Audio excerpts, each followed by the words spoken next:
بسم اللہ الرحمن الرحیم الحمد للہ وکفا وسلام علی عبادہ الذین اصطفى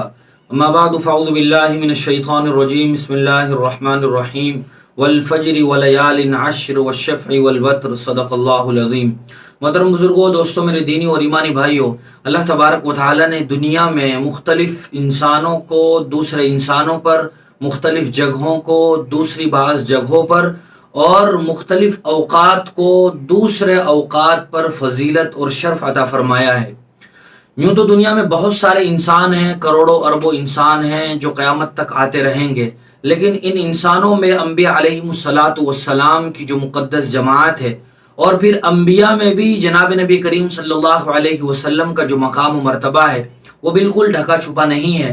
آپ سید الانبیاء والمرسلین ہیں، خاتم النبیین ہیں، آپ وجہ تخلیق کائنات ہیں، حضور پاک صلی اللہ علیہ وسلم گویا افضل الرسل ہیں۔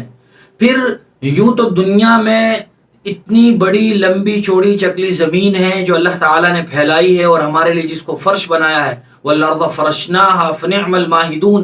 لیکن اس دھرتی میں بھی مکۃ المکرمہ کو جو تقدس حاصل ہے اور جو بزرگی اور برتری حاصل ہے وہ پوری دنیا کی تمام تر جگہوں سے زیادہ ہے۔ اسی طرح وقتوں کو بھی فضیلت حاصل ہے دیگر بعض اوقات پر۔ رمضان المبارک کا مہینہ 12 مہینوں میں سب سے زیادہ افضل مہینہ ہے۔ اسی طرح ابھی ذی قعدہ کے بعد ذی الحجہ کا جو مہینہ شروع ہونے والا ہے، اس مہینے کی شروع کی جو 10 راتیں ہیں، ان راتوں کو بھی اللہ تبارک و تعالی نے بہت بڑا مقام بخشا ہے اور بہت بڑی فضیلت ہے ان راتوں کی۔ اللہ تبارک و تعالی نے ان راتوں کی قرآن مجید میں قسم کھائی ہے، والفجر ولیال عشر، قسم ہے صبح کے وقت کی اور 10 راتوں کی۔ کون سی 10 راتیں ہیں؟ وہ ذی الحجہ کی پہلے عشرے کی جو 10 راتیں ہوتی ہیں وہ مراد ہیں اس آیت سے۔ پھر آگے اللہ تعالیٰ فرماتے ہیں والشفع والوتر، اور قسم ہے 10 ذی الحجہ کی، اور قسم ہے 9 ذی الحجہ کی یعنی یوم عرفہ کی۔ ہم سب جانتے ہیں کہ ہم جب آپس میں ایک دوسرے کو اپنی کسی بات کا یقین دلانا چاہتے ہیں اور کسی کو اعتماد میں لینا چاہتے ہیں تو قسم کا سہارا لیتے ہیں، لیکن اللہ تبارک و تعالی جو خالق کائنات ہیں، جو رازق ہیں، انہیں کسی کو بھی یقین دلانے کی ضرورت نہیں ہے، چونکہ اللہ تعالی سب سچوں کا سچا ہے۔ ومن اصدق من اللہ قیلا، تو اللہ تبارک و تعالی جب کسی چیز کی قسم کھاتے ہیں تو اس کا مقصد ہوتا ہے جس چیز کی قسم کھائی جا رہی ہے اس کی فضیلت کو، عظمت کو، بزرگی اور برتری کو اور زیادہ واضح کر دینا۔ اللہ تبارک و تعالی نے قرآن مجید میں مختلف چیزوں کی قسمیں کھائی ہیں۔ والشمس وضحاها، سورج کی قسم کھائی، والقمر اذا تلاها، چاند کی قسم کھائی، واللیل اذا سجا، اللہ تعالی نے رات کی قسم کھائی، جناب نبی کریم صلی اللہ علیہ وسلم کی زندگی کی قسم کھائی، لعمرک،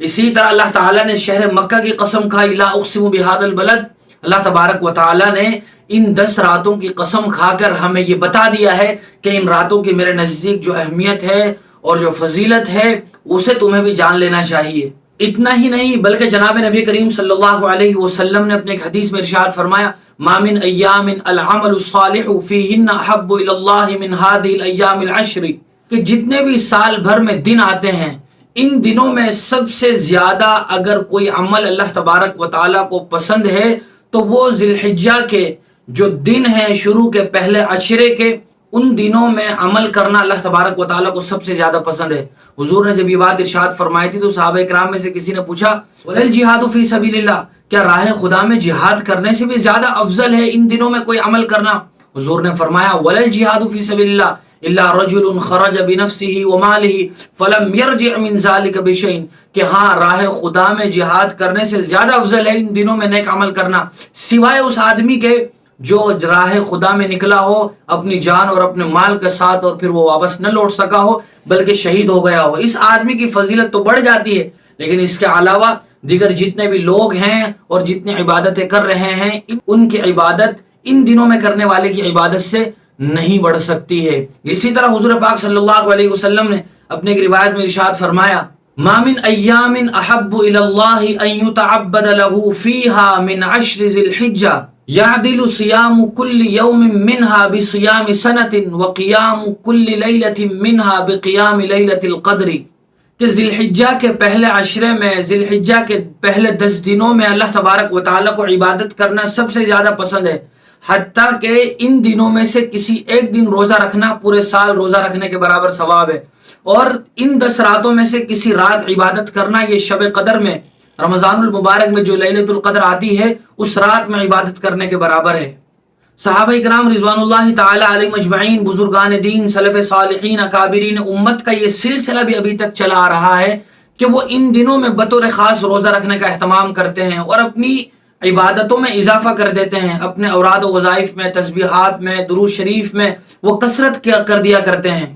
اور ان دنوں کی اللہ تعالیٰ کے نزدیک اس قدر فضیلت اور اہمیت اس لیے بھی ہے کہ ان دنوں میں کچھ عبادتیں ایسی ہیں جو انہی دنوں میں کی جا سکتی ہیں، سال کے وہ بقیہ مہینوں میں اور بقیہ دنوں میں نہیں کی جا سکتی ہے۔ مثال کے طور پر حج جیسا اہم فریضہ جو 5 ارکان میں سے ایک اہم رکن ہے، وہ انہی دنوں میں ادا کیا جاتا ہے۔ اللہ تعالیٰ قرآن مجید میں ارشاد فرماتے ہیں الحج اشہر معلومات فمن فرض فیہن الحج فلا رفث ولا فسوق ولا جدال فی الحج، کہ حج کے متعینہ مہینے ہیں، ان مہینوں میں سے ذی الحجہ کے یہ 10 دن بھی شامل ہیں جن دنوں میں حج جیسا عظیم رکن ادا کیا جاتا ہے۔ حضور نے فرمایا من حج فلم يرفث ولم يفسق رجع كيوم ولدته امه، کہ جس آدمی نے حج کیا اور اس طرح حج کیا، نہ گالم گلوچ کی، نہ بدتمیزی کی، نہ کوئی گناہ کیا، نہ اپنی بیوی سے ملاقات کی، تو وہ آدمی حج کے بعد اپنے گھر اس طرح لوٹتا ہے جیسا اس کی ماں نے اسے آج ہی جنا ہو، یعنی گناہوں سے پاک اور صاف ہو جاتا ہے۔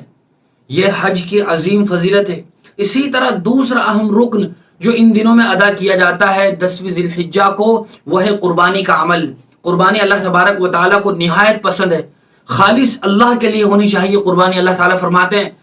قل ان صلاتي ونسكي ومحياي ومماتي لله رب العالمین، اے پیغمبر محمد صلی اللہ علیہ وسلم آپ لوگوں سے کہہ دیجئے کہ میری قربانی، میری نماز، میرا مرنا اور میرا جینا صرف اور صرف اللہ رب العالمین کے لیے، میری زندگی کا مقصد تیرے دین کی سرفرازی، میں اسی لیے مسلمان، اسی لیے نمازی۔ قربانی حضرت ابراہیم کی یادگار سنت ہے۔ حضرت اسماعیل علیہ السلام کے بدلے میں اللہ تبارک و تعالیٰ نے پوری امت کے صاحب حیثیت افراد کو یہ حکم دیا کہ وہ قربانی کریں اور حضرت ابراہیم اور اسماعیل کی یادگار کو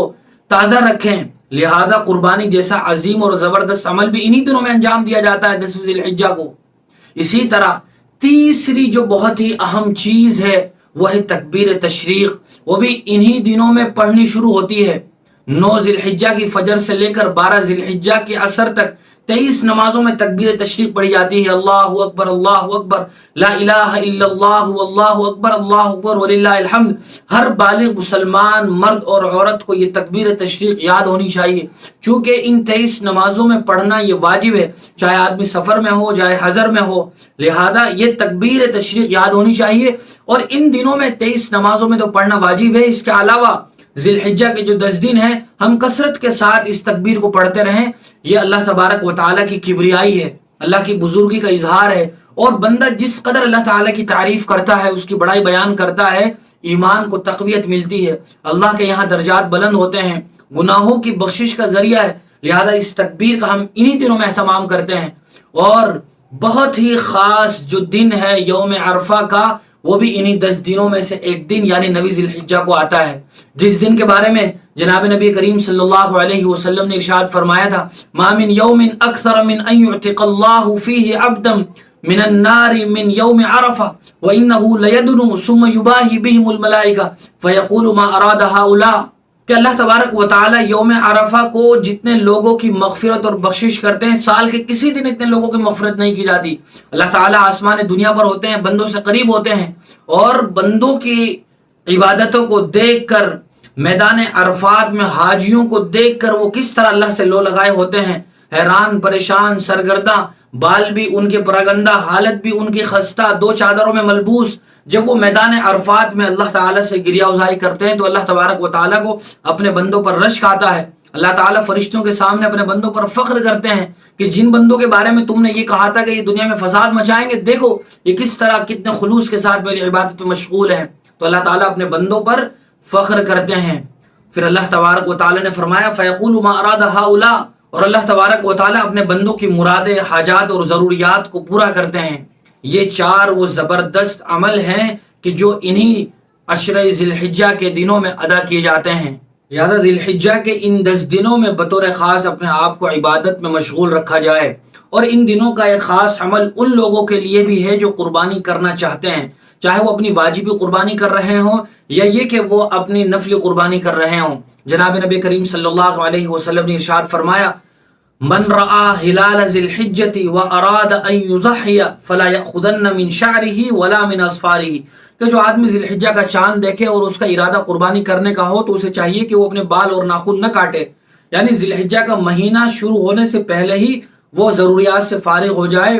اور پھر قربانی کے بعد اپنے بال وغیرہ صاف کرے۔ یہ واجب اور ضروری تو نہیں ہے، اسی لیے اگر کوئی آدمی اپنے بال اور ناخن ان دنوں میں کٹواتا ہے تو اسے کسی بھی قسم کا طعنہ نہیں دیا جائے گا، اسے گری ہوئی نظروں سے نہیں دیکھا جائے گا، اور یہ نہیں سمجھا جائے گا کہ یہ آدمی کسی گناہ کا یا کسی جرم کا ارتکاب کر رہا ہے، چونکہ یہ ایک مستحب عمل ہے، جو آدمی کرنا چاہے کرے، ثواب ضرور ملے گا، لیکن اگر کوئی نہیں کرتا ہے تو گناہ نہیں ملے گا۔ لیکن بہرحال اس میں مشابہت بھی ہوتی ہے حاجیوں کی، کہ وہ بھی حج کے دوران نہ بال کاٹ سکتے ہیں، نہ ناخن کاٹ سکتے ہیں، نہ خوشبو لگا سکتے ہیں، نہ وہ کنگھا کر سکتے ہیں، ان لوگوں کی مشابہت ہو جاتی ہے، اور اللہ تبارک و تعالیٰ کو اپنے نیک لوگوں کی مشابہت بھی پسند آتی ہے۔ اللہ تبارک و تعالیٰ کے لیے کیا بعید اور مشکل ہے کہ اللہ تبارک و تعالیٰ اسی مشابہت اختیار کرنے کی وجہ سے ہمیں بھی حج جیسا عظیم فریضہ ادا کرنے کی توفیق مرحمت فرما دے، لہذا ہم اس پر بھی عمل کریں تاکہ ہم زیادہ سے زیادہ ان دنوں کے ثواب کو حاصل کر سکیں۔ جس طرح ان دنوں میں عبادت کرنا اللہ تعالیٰ کے نزدیک نہایت محبوب اور پسندیدہ ہے، اسی طرح اگر کوئی آدمی ان دنوں میں کسی جرم کا ارتکاب کرتا ہے، کوئی گناہ کرتا ہے، تو اس گناہ کی سنگینی بھی بڑھ جاتی ہے، اس گناہ کا جو وبال ہے وہ بھی بڑھ جاتا ہے۔ لہذا ہم ہر حال میں اور ان دنوں میں بطور خاص اپنے آپ کو گناہوں سے پاک اور صاف رکھیں اور اللہ تبارک و تعالیٰ کی طرف متوجہ رہیں، اور زیادہ سے زیادہ رحمت کو اور برکت کو سمیٹنے کی کوشش کریں۔ اللہ تعالیٰ مجھے بھی آپ کو بھی عمل کی توفیق نصیب فرمائے۔ وآخر دعوانا الحمدللہ رب العالمین۔ اگر آپ کو ہماری یہ ویڈیو پسند آئی تو آپ اس کو اپنے دوستوں کو ضرور شیئر کریں۔ جزاک اللہ۔